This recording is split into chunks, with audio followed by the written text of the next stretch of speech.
He raised his glass and said it like a joke. To my real kids, sorry, I don't count the ugly one. Laughter exploded. People actually clapped. Flashes went off. My father, Raymond Larkins, Seattle's golden CEO, called me ugly and not his, on stage, in front of 500 people. I ran. I didn't cry. I didn't scream.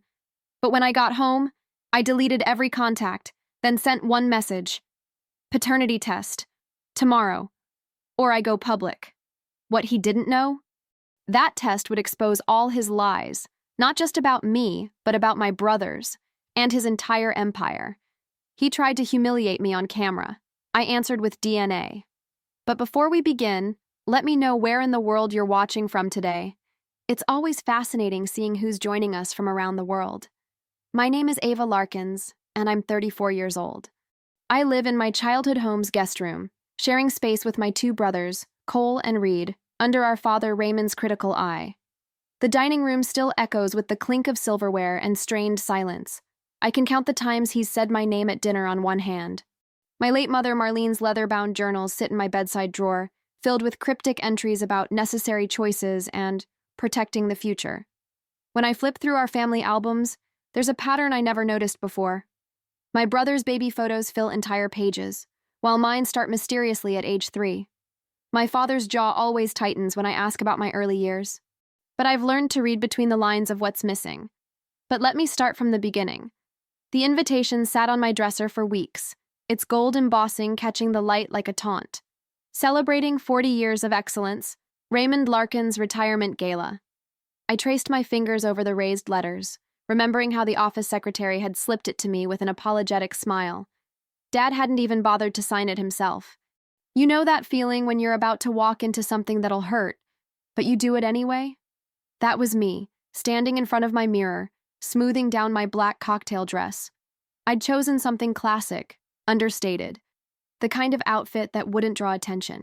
Mom's pearl earrings caught the light. They were the only piece of her I had left. The Grand Meridian Hotel's ballroom buzzed with Seattle's real estate elite. Crystal chandeliers threw diamonds of light across marble floors, and the air smelled like expensive perfume and even more expensive wine. I spotted Cole and Reed near the front, their wives giggling over flutes of champagne. They didn't wave. Table 27, the hostess directed me, consulting her list with a frown. Of course, way in the back, behind a column, with Dad's junior associates and their +1s. I could barely see the stage from here. Remember when you were a kid and you'd count the minutes until your parent showed up at your school play? That same desperate hope still lived in my chest, even at 34. Maybe tonight would be different. Maybe he'd finally... The microphone crackled. Dad stepped onto the stage, commanding the room like he always did. His silver hair caught the spotlight, and his presence drew every eye. That famous Raymond Larkins charm rolled off him in waves as he thanked his board members, his golf buddies, his business partners. And now, he said, glass raised, to family. My heart stuttered. To my sons, Cole and Reed, you boys make me proud every day. You're the future of Larkins real estate. Applause rippled through the room. The legacy continues through you. I gripped my water glass tighter, knuckles white. Just breathe. Don't expect anything. But then his eyes found mine, all the way in the back. Something cruel flickered in them, something I'd seen 1,000 times across the dinner table, but never in public. And to my real kids, he paused, lips curling. Sorry, I don't count the ugly one. The silence lasted exactly 2 seconds before someone snorted. Then another laugh. Soon the whole room was chuckling, the sound washing over me like acid rain. Camera flashes popped, probably the society photographers who'd make sure this moment lived forever in the business section. My chest caved in. The room tilted. I couldn't breathe, couldn't think. My chair scraped back with a screech that cut through the laughter, and suddenly I was moving. Past the tables, past the pointing, past Cole and Reed, who wouldn't meet my eyes. The marble floor clicked under my heels as I fled, each step echoing with the sound of my own humiliation. The cool night air hit my face as I burst through the hotel's front doors, but I couldn't stop. I just kept walking, block after block, until my feet ached and the city lights blurred through my tears. Back in my apartment, I sat in the dark, my phone's screen casting shadows on my wall. One by one, I deleted their numbers. Cole. Gone. Reed. Gone. Dad's office, home, and cell. Gone. Gone. Gone. My thumb hovered over the last contact. James Wheeler, Mom's old lawyer. The only person who might know why Dad had always treated me like a stranger in my own home. The truth was there, buried in all those silences. And I was done choking on it. I could still smell the hotel's expensive perfume on my dress, still hear the echo of cruel laughter. But something else was rising in me now, something that burned hotter than shame. Dad had finally shown his true face to the world. Now it was my turn. I woke up the next morning with my head pounding and Mom's pearls still digging into my neck. The humiliation had crystallized into something harder, colder. I grabbed my phone and typed out a text to Dad's private number, the one I'd memorized before deleting. We need to talk, today. Your office or I go public with what you said. His response came faster than I expected. 1 p.m. Don't waste my time. The Larkins real estate building dominated downtown Seattle's skyline. 40 stories of glass and steel reaching into the clouds. I'd avoided it for years, but now I walked through those revolving doors like I owned them. The security guard recognized me, thank God, so I didn't have to explain who I was. The executive floor still smelled like leather and money. Dad's assistant Jennifer barely glanced up as I passed, probably already briefed to expect me. I didn't knock, just pushed open his mahogany double doors. Well, well. Dad leaned back in his chair, looking annoyingly refreshed for someone who'd been celebrating until midnight. Come to apologize for running out? My hands trembled, but I kept my voice steady. I want a paternity test. He actually laughed. Excuse me? You heard me. I stepped closer to his desk. You've been treating me like an outsider my whole life. Last night, you humiliated me in front of half of Seattle. I want proof. You're being ridiculous. He shuffled some papers, dismissing me already. Your mother is dead. The words came out sharp enough to make him look up. She can't defend herself anymore. So let's settle this. Unless you're afraid of what we'll find. That got him. Dad's face hardened, that familiar cold mask sliding into place. Fine. Waste your money. I'll take the test just to shut you up. I'll set it up today. And Dad? I turned at the door. When it comes back, one of us is going to owe the other an apology. The clinic was sterile and efficient. They took our samples separately. Dad insisted on different appointment times and promised results within a week. 7 days. 7 days to prepare myself for whatever truth was coming. I spent them digging through Mom's old things. Every birthday card she'd written me seemed different now, heavy with meaning I'd missed before. You're so special, she'd say, or you're exactly who you're meant to be. Never comparing me to my brothers, always careful with her words. The memory of my 10th birthday hit me like a punch to the gut. Mom had given me a silver locket while Dad worked late. Again. Sometimes, she'd whispered, fastening it around my neck, the best parts of ourselves come from unexpected places. I'd thought she meant my personality. Now I wondered if she'd been trying to tell me something else.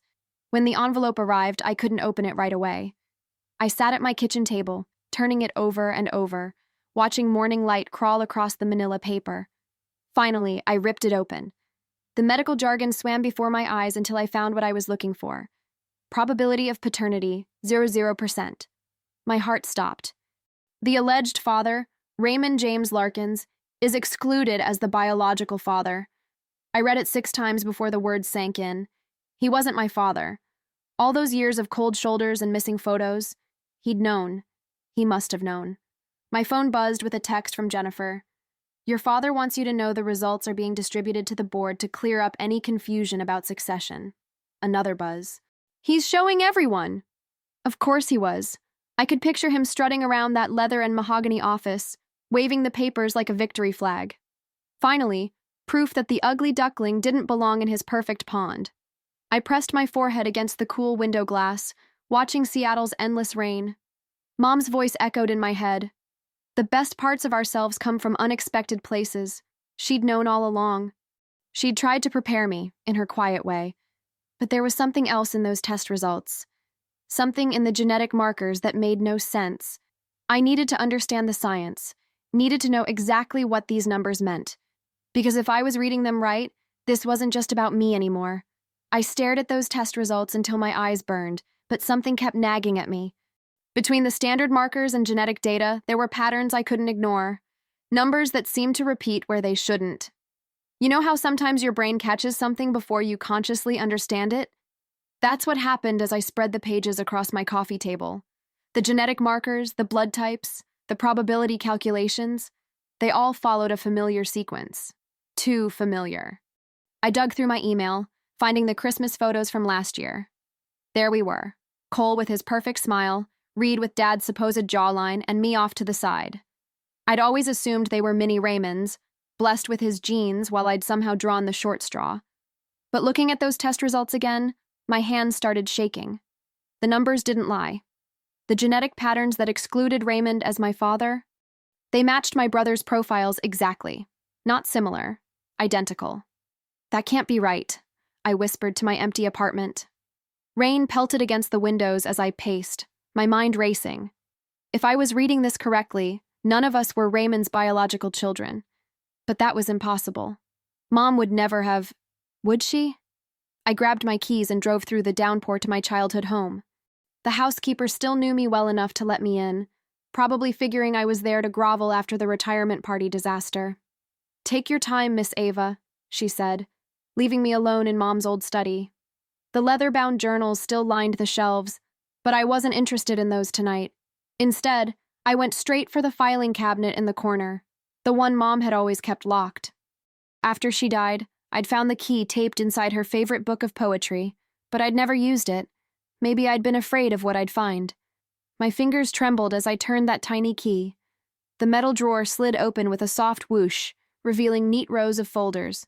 Medical records, insurance papers, birth certificates, all meticulously organized. But there, in the very back, was a slim manila envelope marked only with a date. June 15th, 1985. Almost 2 years before I was born. Inside was a single sheet of hospital letterhead, yellowed with age. It was a medical report for Raymond Larkins, age 19. I skimmed past the basic details until my eyes caught on one paragraph.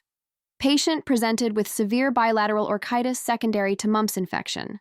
Prognosis indicates likely permanent sterility. The room spun. I gripped the edge of Mom's desk, her favorite perfume still lingering in the wood after all these years.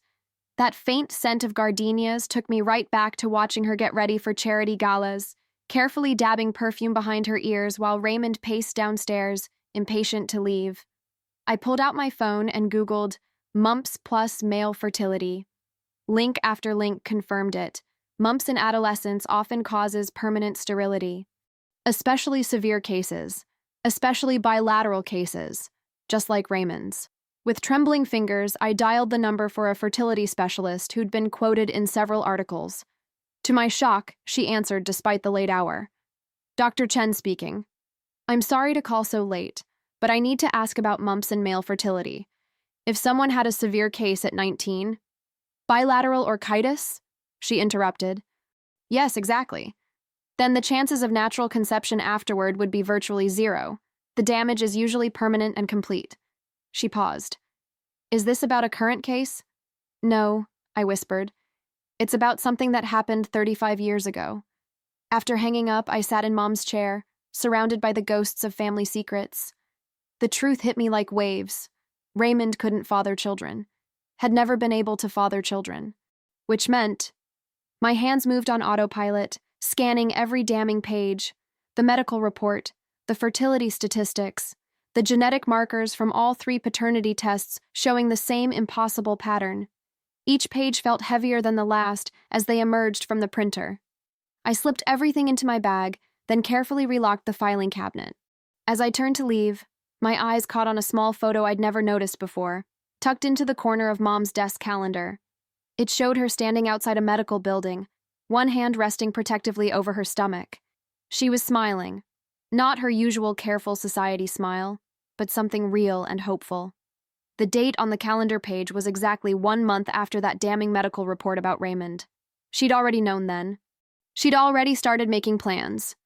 I touched the photo gently, understanding for the first time how many secrets my mother had carried. How much she'd sacrificed to give us life, even knowing what it might cost her. The rain had stopped by the time I left, but I barely noticed. My mind was too full of questions. Who was our real father? Did my brothers suspect anything? And most importantly, what was I going to do with this nuclear bomb of truth I'd just discovered? Have you ever noticed how some buildings just feel heavy with secrets? That's how I felt standing outside the Riverside Fertility Center, where Mom had volunteered all those years ago. The brick facade looked exactly like it did in that old photo I'd found on her desk, right down to the brass nameplate catching the morning sun. I smoothed my blouse and checked my reflection in the glass doors. I'd chosen to wear Mom's pearl earrings today, hoping they'd bring me luck. Or maybe I just needed to feel close to her as I dug up the truth she'd buried so carefully. The receptionist gave me the same answer I'd gotten on the phone. I'm sorry, but donor records from that era are sealed. Patient confidentiality. Please, I cut in, sliding Mom's old volunteer badge across the counter. Marlene Larkins was my mother. She worked here in 1986. The woman's expression softened slightly, but she shook her head. Even if she was a volunteer, I can't— Janet? A older voice called from the hallway. I'll handle this. A woman in her 60s appeared, wearing a lab coat with Dr. Susan Martinez embroidered on the pocket. She studied me for a long moment, then smiled. You look just like Marlene. Those same eyes. She gestured toward her office. Come with me. The familiar scent of antiseptic made my nose twitch as we walked. Mom used to come home smelling like this place. I'd curl up next to her on the couch while she read, breathing in that clinical sweetness mixed with her gardenia perfume. Dr. Martinez closed her office door. I remember your mother well. She was special to this clinic. She paused. And I think I know why you're here. My throat tightened. I need to know who I am. She nodded slowly. Normally these records are completely sealed. But your mother— She turned to her computer. Let's just say she helped a lot of families find hope here. We owe her a debt. My hands shook as Dr. Martinez pulled up the ancient records. Donor 2479, she read. He was one of our most requested profiles. A brilliant geneticist, published author. She looked up at me. Would you like to know his name? I could barely breathe. Yes. Dr. Ellis Granger. The name hit me like a physical force. I grabbed a pen from her desk and wrote it down before it could slip away. Is he— Very much alive. He's retired now, but still lectures occasionally at the university. She hesitated. I can't give you contact information, but— I understand. I already had my phone out, Googling his name. Distinguished face, kind eyes behind wire-rimmed glasses. Something in his slight smile made my chest ache. He was different from most donors, Dr. Martinez added softly. He wrote that he'd be open to contact if any children ever wanted to reach out. That was rare back then. I found his university email on a lecture series announcement. With trembling fingers, I composed a message.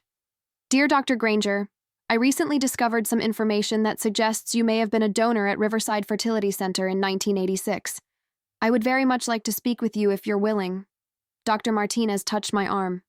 Whatever you find, remember, your mother made her choices out of love.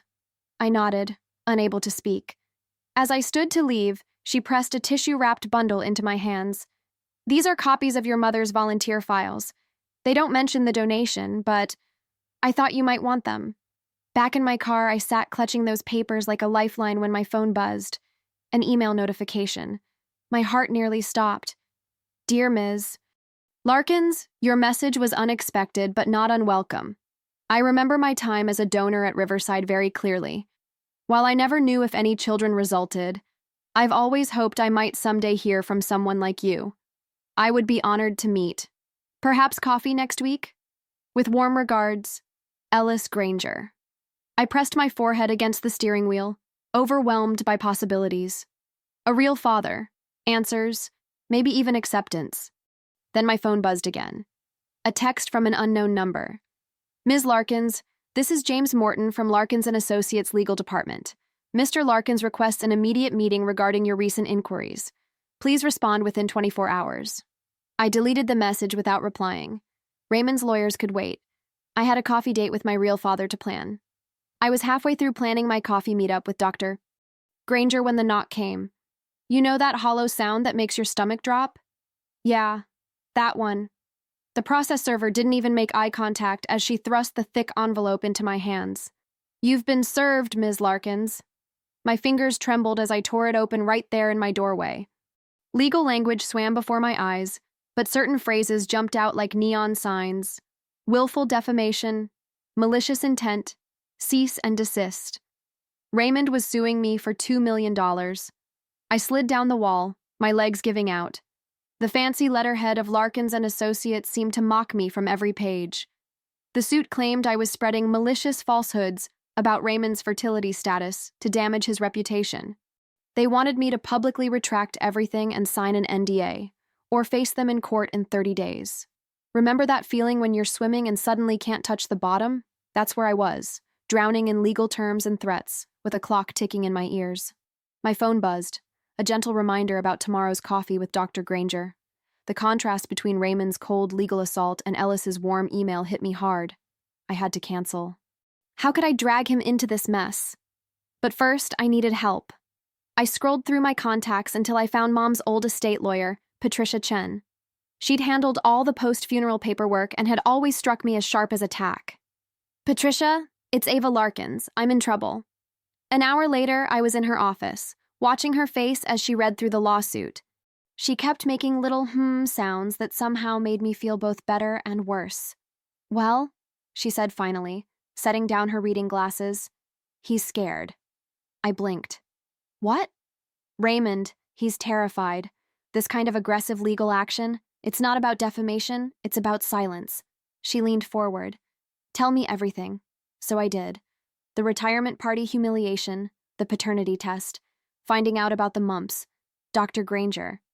With each detail, Patricia's smile grew sharper. Here's what we're going to do, she said, pulling out a legal pad. First, we're filing a counter-suit challenging the entire inheritance structure. Not as his daughter, that ship has sailed, but as someone with direct knowledge of fraud. My chest tightened. Can we do that? Oh, honey, she grinned. We can do so much more. Your mother left everything in your name, including her shares in Larkins and Associates. You're not just his rejected daughter, you're a shareholder with standing. For the first time since that envelope landed in my hands, I felt myself smile. What about Dr. Granger? Keep that meeting, she said firmly. We need his testimony if this goes to court. Just be careful what you put in writing. I left Patricia's office with a plan and a spark of hope, but my hands still shook as I walked into the coffee shop the next morning. How would I explain all this to a stranger who might be my father? I spotted him immediately. That same gentle smile from his photos, those wire-rimmed glasses. He stood when he saw me, and something in his careful, scholarly manner made my eyes sting. Ms. Larkins? His voice was soft, exactly like I'd imagined. I'm Ellis Granger. Would you like some tea? Just Ava, I managed. And yes, please. He ordered Earl Grey for both of us, then settled back with an attentive expression that was so different from Raymond's perpetual scowl. Before we begin, I want you to know, you don't owe me any explanations. I'm simply honored you reached out. The kindness in his voice nearly broke me. I took a shaky breath. I need to tell you something first. I'm in some legal trouble. My father, the man who raised me, he's suing me. If you want to walk away now, I completely understand. Dr. Granger, Ellis, studied me for a long moment. Then he reached into his bag and pulled out a folder. Actually, I have something to show you too. He opened it carefully. After your email, I did some research. I found this. He slid a photo across the table. My mother, young and beautiful, standing outside the fertility clinic. She was wearing her signature pearls and that soft blue sweater I used to steal from her closet. She was a volunteer there, Ellis said quietly. I remember her. She helped so many people, but she never let on she was a patient herself. She had a remarkable dignity about her. I touched the photo with trembling fingers. They're trying to bury the truth about her choices.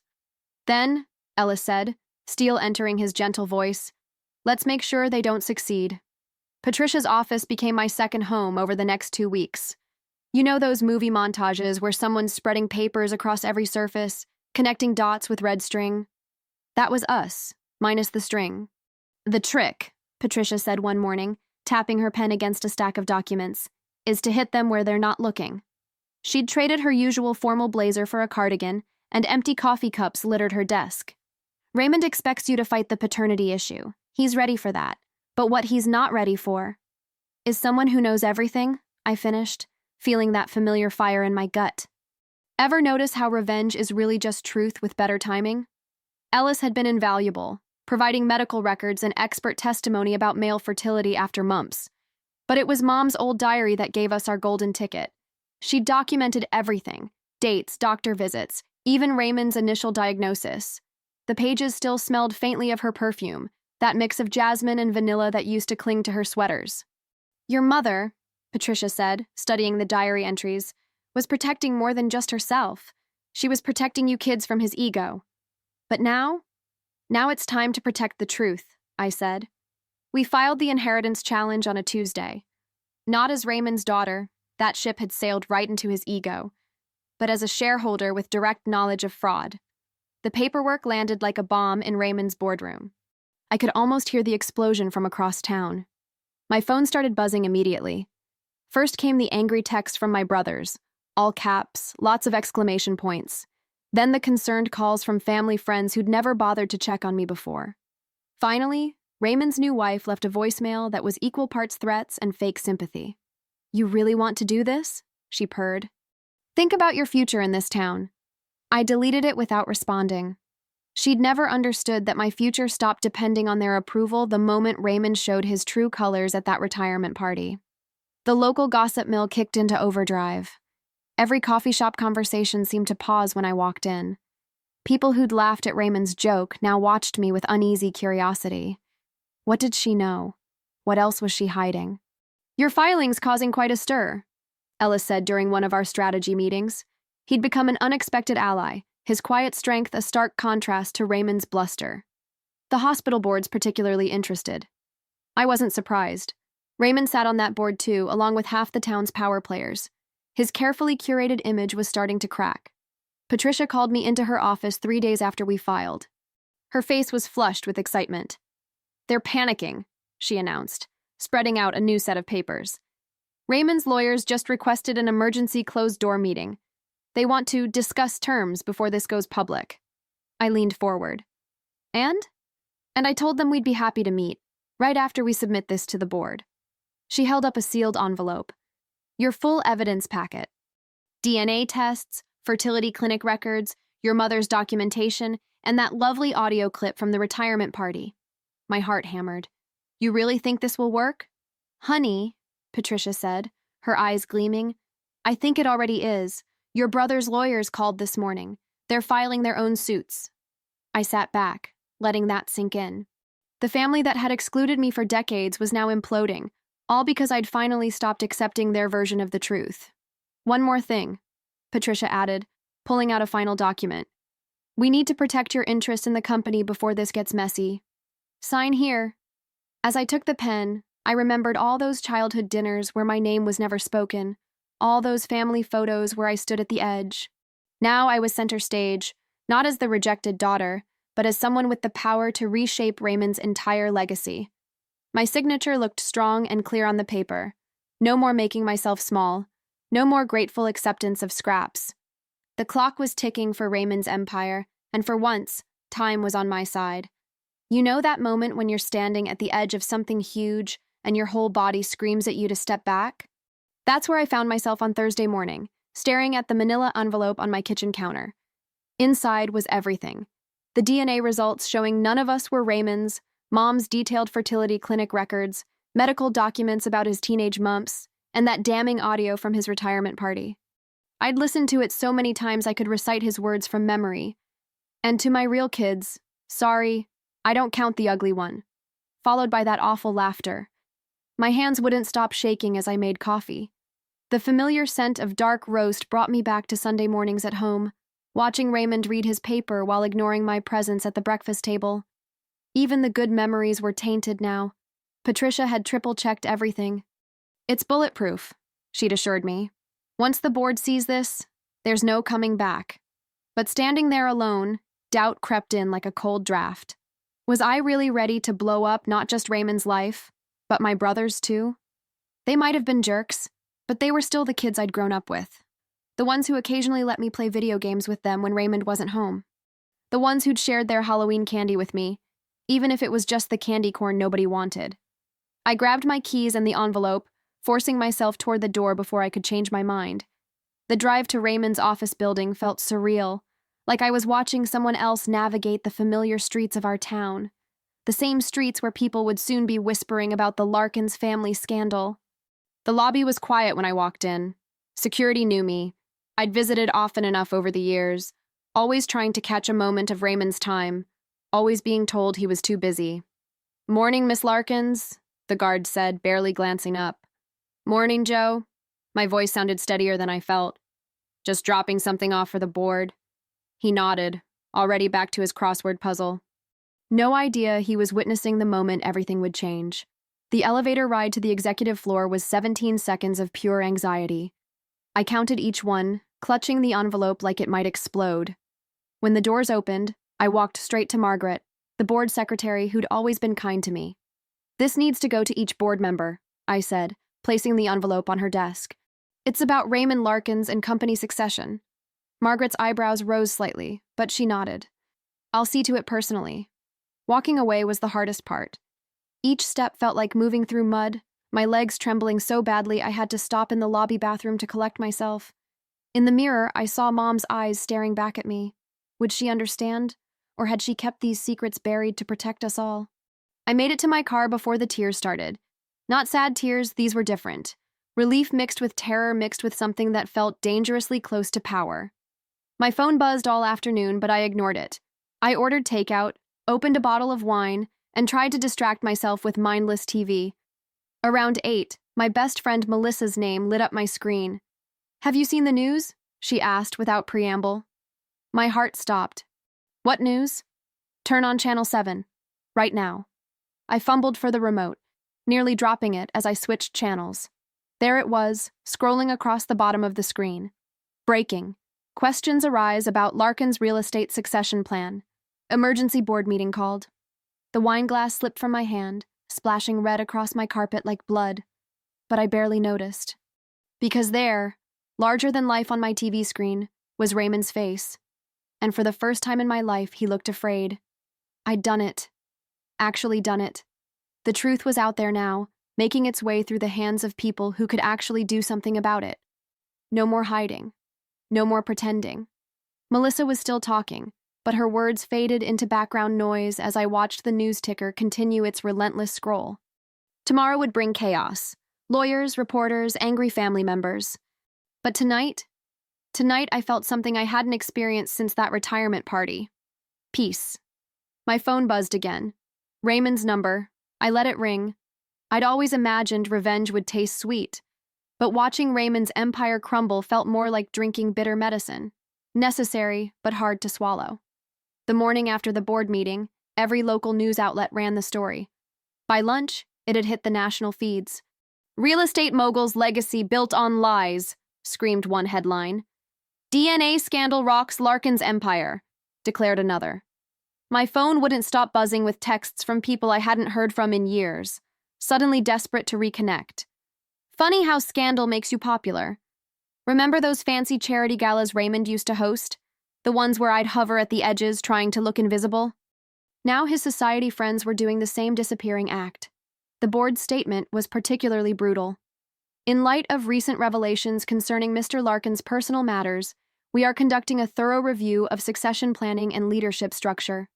Corporate speak for "you're done." I watched it all from my apartment, alternating between news channels like someone channel surfing through a car crash. The sight of Raymond's face on screen, usually so controlled, now tight with barely contained rage, made my stomach clench. But I couldn't look away. My brothers weren't handling it any better. Their lawyers filed fraud charges faster than you could say DNA test. Can't blame them really. They'd built their whole identities around being Raymond Larkins' sons, his heirs apparent. Finding out they were as much outsiders as me? That had to sting. "You've ruined everything," Michael, the younger one, texted me. "Hope you're happy." I stared at those words for a long time, remembering the Christmas morning he'd secretly left a candy cane on my pillow. We were 8 and 6. Before Raymond's influence had fully poisoned him against me. The media circus grew wilder by the hour. Reporters camped outside my building until I had to sneak out the back entrance just to get coffee. Everyone wanted the exclusive, the scorned daughter who'd brought down her father's dynasty. but I stayed quiet. The truth was doing all the talking necessary. Raymond tried damage control, of course. His PR team released a statement about private family matters and misunderstandings. But the evidence was ironclad. The mighty Raymond Larkins, who'd built his reputation on family values and genetic excellence, his actual words from a Forbes interview, had been living a lie for decades. The schadenfreude was delicious, I won't deny it. But underneath the satisfaction was this hollow ache, like someone had scooped out part of my chest.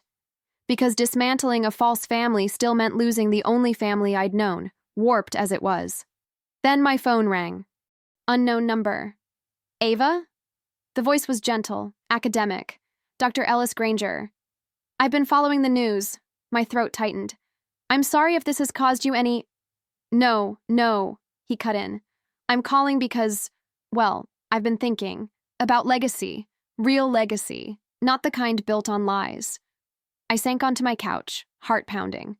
I have some research funds, he continued. Quite substantial ones, actually. I'd like to establish a foundation for genetic counseling, helping families understand their histories, their choices, and I'd like to put your name on it. The tears came without warning. My name? The Ava Larkins Foundation for Genetic Truth, he said softly. If you're willing. Through my window, I could see the Larkins real estate building, its giant logo suddenly looking smaller, less intimidating. Raymond had spent decades building that name into something powerful. Now here was my real father offering to make it mean something entirely different. Why? I managed to ask. Because truth matters, he said simply. And because you're my daughter. Those words, the ones I'd waited my whole life to hear, they hit me like a wave, washing away years of Raymond's coldness. A text flashed on my screen, another news alert. Raymond's biggest investors were pulling out. His carefully constructed world was falling apart piece by piece. But I was building something new from the rubble. Yes, I told Dr. Granger. Yes to the foundation. Have you ever noticed how quickly the world's lens can shift? 1 minute, you're the scandal. The next, you're the solution. Life's funny that way. The Ava Larkins Foundation for Genetic Truth launched on a crisp autumn morning, exactly 3 months after Raymond's retirement party. Dr. Granger insisted on keeping my name, even though I'd offered to use his. The world needs to see you standing in your own light, he'd said, adjusting his wire-rimmed glasses with that gentle smile I was growing to love. The press conference felt surreal. There I stood at the podium, wearing my mother's pearl necklace, the one she'd fidget with whenever Raymond was in one of his moods. The weight of it against my collarbone kept me grounded as cameras flashed. Our mission is simple, I told the crowd, to help families understand their genetic heritage with compassion and honesty, to transform secrets into strength. My voice didn't shake once. Behind me, Dr. Granger beamed with quiet pride. The headlines the next day were everything we'd hoped for. Disowned daughter turns family crisis into hope. Genetic Truth Champion launches groundbreaking foundation. From outcast to advocate, the Ava Larkins story. Remember those society ladies who used to whisper behind their hands when I walked into Raymond's parties? Now they were calling my office, wanting to join the foundation's board. I kept their messages in my spam folder. Some bridges stay burned. Dr. Granger, Ellis, as he'd asked me to call him, proved to be more than just a donor. He showed up with coffee during late planning sessions, offered his decades of research experience, and never once made me feel like I owed him anything. You're doing what your mother couldn't, he told me one evening, as we reviewed grant applications. Breaking the cycle of silence. That hit home hard. I'd found one of Mom's old journals while clearing out her study. Page after page about her dreams of starting a genetic counseling center, of helping other women navigate the maze of fertility choices. But Raymond had laughed it off as women's nonsense. Now here I was, making her vision real. The foundation grew faster than we'd expected. Families started coming forward with their own stories of genetic discoveries, secrets, and reconciliations. Each success story felt like a tiny rebellion against Raymond's world of appearances and lies. But success has a funny way of highlighting what's still missing. Even as donation checks rolled in and our waiting list grew longer, I couldn't shake this nagging emptiness. The foundation was thriving. Raymond's empire was crumbling. He'd lost control of his board and the company was selling off properties left and right. But something felt unfinished. Maybe it was the way my brothers still wouldn't speak to me, or how Raymond's office lights stayed on late into the night as he tried to salvage what was left. Or maybe it was simpler than that. Maybe it was just the little girl in me who still wanted to understand why. Why the coldness? Why the lies? Why he couldn't love me even before he knew the truth? Ellis noticed, of course. He had this way of reading my moods that reminded me of Mom. "You're allowed to want closure," he said one day over lunch. "It doesn't make you weak." I pushed my salad around the plate. "Isn't this enough? The foundation, watching his world fall apart?" "That's justice," Ellis replied carefully. "Closure is different." He was right. I'd won the war, but part of me was still fighting battles in my head. Every time I saw Raymond's name in the business section, Larkin's real estate continues downsizing, former CEO faces shareholder revolt, I felt this twinge of, not guilt exactly, more like an echo of old pain. The foundation's first major fundraiser was scheduled for next month. We'd already raised twice our goal in pre-event pledges. Local media couldn't get enough of the story. The daughter rising from rejection to create something meaningful. The genetic counseling pioneer and his newfound child, healing families together. I should have been purely happy, and most of me was. But late at night when the email stopped and the planning paused, I'd find myself thinking about Raymond, about the way he used to straighten his tie before every major deal, about the pride in his voice when he'd talk about legacy. His legacy was in ruins now. Mine was just beginning. So why did victory still taste bittersweet? Maybe because some part of me knew this wasn't really the end. The autumn chill bit through my coat as I pulled into the empty parking lot of Raymond's building. 7:30 in the morning, and the place looked like it had been abandoned for years instead of weeks. Amazing how fast an empire could crumble when truth came knocking. You know those moments when your past and present collide so hard it leaves you dizzy? That's what hit me as I sat there, engine idling, staring at the darkened windows. I'd walked through those doors hundreds of times before, always trying to shrink myself, to be smaller, less noticeable. The good daughter who didn't make waves. My fingers tightened around the envelope on the passenger seat. Inside were the DNA results that had started it all, plus a handwritten note I'd agonized over for days before deciding to keep it simple. Truth makes the best revenge. The security cameras that used to track every movement were dead now, their little red lights dark. I killed the engine and just breathed for a minute, letting the memories wash over me. The Christmas parties where I'd hover at the edges, watching Raymond shower attention on my brothers.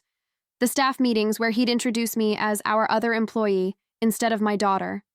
The way he'd check his watch whenever I tried to talk to him, like every second with me was wasted time. A delivery truck rumbled past, stirring up fallen leaves that scraped across the asphalt. Time to move. My heels clicked against the concrete. Sharp, steady sounds that echoed off the empty building. No more trying to walk quietly, to avoid attention. This was my moment, my choice, my power. The for lease sign hung crooked in the window, already starting to fade. Through the glass doors, I could see the abandoned reception desk where Miranda used to sit, always giving me that pitying look when Raymond would walk past without acknowledging me. The fake plants were wilting, dust gathering on their plastic leaves. The wall of awards and newspaper clippings, Raymond's precious legacy wall, was half dismantled, leaving darker rectangles on the pale paint. I remembered the day he'd hung his Business Leader of the Year photo, right in the center. "This is what real achievement looks like," he'd told my brothers, not even glancing my way. "This is what Larkin's men are made of." Well, there weren't any real Larkin's men, were there? Just lies and borrowed jeans and a lifetime of pretense. My hand shook slightly as I pulled the envelope from my coat. Not from fear. I was done being afraid of Raymond and his power. No, this tremor came from something deeper. Finality, maybe. Or just the weight of the moment. The mail slot was stiff, probably from disuse. I had to push harder than expected, the metal creaking under my fingers. The sound triggered a sense memory so vivid it made me catch my breath. Being 10 years old, trying to slide a Father's Day card through this same slot early one morning, hoping if I got there before anyone else, he might finally... But that was then. The little girl with desperate hopes was gone. In her place stood a woman who'd learned that the best revenge isn't destruction. It's rising above the ruins and building something better. The envelope disappeared into the darkness with a soft thump. I stepped back, my reflection appearing in the glass door like a ghost becoming solid. The woman staring back at me wasn't Raymond's rejected daughter anymore. She wasn't trying to earn love or prove her worth. She was clear-eyed, straight-backed, complete in herself. For a moment, I studied that reflection, really seeing myself maybe for the first time. My mother's dark waves, Ellis's sharp cheekbones, and something entirely my own in the set of my jaw and the calm in my eyes. No trace of Raymond anywhere. There never had been. A gust of wind rustled through the trees, sending more leaves dancing across the empty parking lot. Time to go. I had a foundation to run, families to help, a legacy of my own to build. I stepped back from the door, watching my reflection fade as I moved away from the glass. The morning air felt different somehow, cleaner, lighter. My shoulders, which had carried the weight of Raymond's rejection for so long, finally relaxed. You know that moment when you realize you've been holding your breath without knowing it? That's what this felt like. 34 years of trying to be good enough, trying to earn love that should have been freely given, all of it lifting away like morning mist. My phone buzzed in my pocket and I pulled it out, expecting another media request. Those had been constant since the story broke. But this was different. Dr. Marcus Chen, the head of genetic research at Memorial Hospital, wanted to discuss a substantial donation to the foundation. His message mentioned something about revolutionizing early genetic counseling for families. I leaned against my car, letting the sun warm my face while I typed a quick response.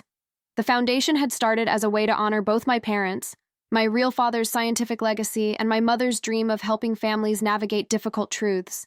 But it had grown into something bigger than revenge or redemption. We were actually making a difference. A delivery truck pulled into the lot, the driver looking confused at the empty building. I remembered all the times I'd watched from my old office window as trucks like this brought in expensive furniture for Raymond's endless office renovations. Always upgrading, always trying to prove something. Now the building stood empty, its carefully curated image stripped away. But I didn't feel the satisfaction I'd expected. No surge of vindictive joy, no bitter triumph. Instead, I felt something that surprised me with its simplicity: freedom. The scent of coffee drifted over from the cafe across the street, the same place where I used to grab Raymond's precise order every morning, hoping he'd notice the extra effort. The memory should have stung, but it felt distant now, like watching scenes from someone else's life. My phone buzzed again. Ellis, I still couldn't quite call him Dad, had texted a photo of his latest research paper with a note.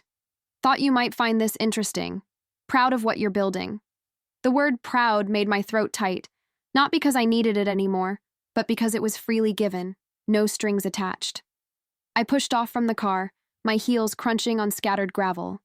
The sound echoed in the empty lot, steady and strong. No more tiptoeing, no more making myself small. Each step felt like planting a flag in newly claimed territory. A gust of wind caught my hair, and I didn't immediately smooth it back into place like I used to, always so careful about appearances around the office. Instead, I let it blow wild for a moment, remembering how my mother used to wear hers the same way when we were alone at home, the only times she seemed truly herself. The morning sun caught the building's windows, and for a second they blazed like signal fires. But they weren't warnings anymore. They were beacons lighting the way forward. I had choices now, real ones. The foundation was growing, making connections, opening doors I hadn't even known existed. I reached for my car door, then paused, turning back for one last look at the building. The empty offices, the dark windows, the faded signage, they should have represented loss. Instead, they looked like shed skin, necessary to leave behind for new growth. My phone buzzed once more. Another donation inquiry. This one from a family foundation interested in supporting genetic counseling for low-income families. The exact program my mother had always wanted to start. I smiled, a real smile that reached all the way to my eyes. Not because of Raymond's downfall, but because of what had risen from its ashes. Something honest, something helpful, something mine. The car door opened with a solid thunk, and I slid behind the wheel. The envelope was delivered, the past was settled, and the future, well, that was the interesting part, wasn't it? I had a board meeting at 11 to discuss expanding our counseling services. Time to go build something true. I stood there, watching my reflection ripple across the glass door's surface. The morning sun hit it at just the right angle, turning the whole facade into a mirror that caught every detail. My straight shoulders, my steady stance, the quiet confidence in my eyes that had replaced decades of uncertainty. You know that moment when you suddenly see yourself clearly? Not through someone else's judgment or expectations, but just you? That's what hit me as I stood there, my image overlapping with the empty offices behind the glass. The warmth of the sun felt different now. I remembered how I used to hurry through this same spot, head down, trying to dodge Raymond's critical gaze through his corner office window. The memory of those moments, the tight chest, the careful steps, the constant awareness of being watched and found wanting, felt like scenes from an old movie. Still mine, but no longer defining me. A breeze rustled through my hair, carrying the scent of fresh coffee from the cafe across the street. How many mornings had I rushed over there, desperately trying to get Raymond's complicated order exactly right? Grande dark roast, exactly 180 degrees, with precisely 1/4 inch of room at the top. Never too hot, never too cold, never good enough. My reflection smiled back at me, a real smile, not the careful one I'd practiced in mirrors before company events. Behind the glass, Raymond's empty office loomed dark and hollow. The space that once radiated power now just looked small. The precision-arranged furniture was gone, the awards cleared from the walls, the carefully curated image of success stripped away to reveal nothing but shadow and dust. The latest headlines flashed through my mind. Larkin's empire crumbles, legacy built on lies, son sue father for fraud. Raymond's carefully constructed world had shattered like the very glass I was looking through. His reputation? Destroyed. His sons? Turned against him. His company? Dissolved into lawsuits and recriminations. But standing there, watching my reflection grow stronger in the strengthening sunlight, I realized something surprising. I felt no joy in his destruction, no satisfaction in his pain, no triumph in his loss. Instead, I felt something far more powerful. Peace. The glass caught a glint of my mother's necklace, the simple silver chain I'd found in her jewelry box after she died. She'd worn it every day, a quiet rebellion against Raymond's preference for showy diamonds and gold. Now I understood why. It wasn't about the jewelry, it was about choosing your own truth. My hand rose to touch the necklace, and in the reflection, I saw my mother's gesture mirrored in my own. How many times had she stood somewhere like this, gathering her strength, protecting her secrets? But where she'd had to hide her truth, I'd found power in revealing mine. The Foundation's new logo caught my eye, etched temporarily on my laptop case visible through my bag. A double helix formed into an open heart. Simple, honest. Everything Raymond's empire wasn't. We were helping families navigate their genetic histories with compassion instead of shame, building bridges instead of walls, creating legacy through truth rather than deception. A cloud shifted and the sunlight intensified, making the glass surface gleam like water. In that bright moment, I saw everything I'd survived: the childhood silences, the public humiliation, the calculated cruelty, the lawsuits, the threats. But I also saw everything I'd gained: my real father's gentle wisdom, the Foundation's growing impact, and most importantly, my own unshakable sense of self.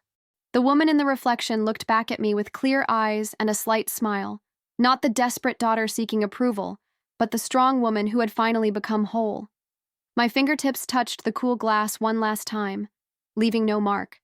I didn't need to leave a mark here anymore. My truth had already done that. I turned away from the glass door, from the empty offices, from the shadow of Raymond's fallen empire. The morning stretched ahead, bright and full of possibility. My phone buzzed with another message about the Foundation, but I didn't need to check it right away. I knew who I was now. I knew where I was going. Truth makes the best revenge. I believe stories like this find us for a reason. If this one touched you, please subscribe. I share a new one every day, and tomorrow's might be the one your heart's been waiting for.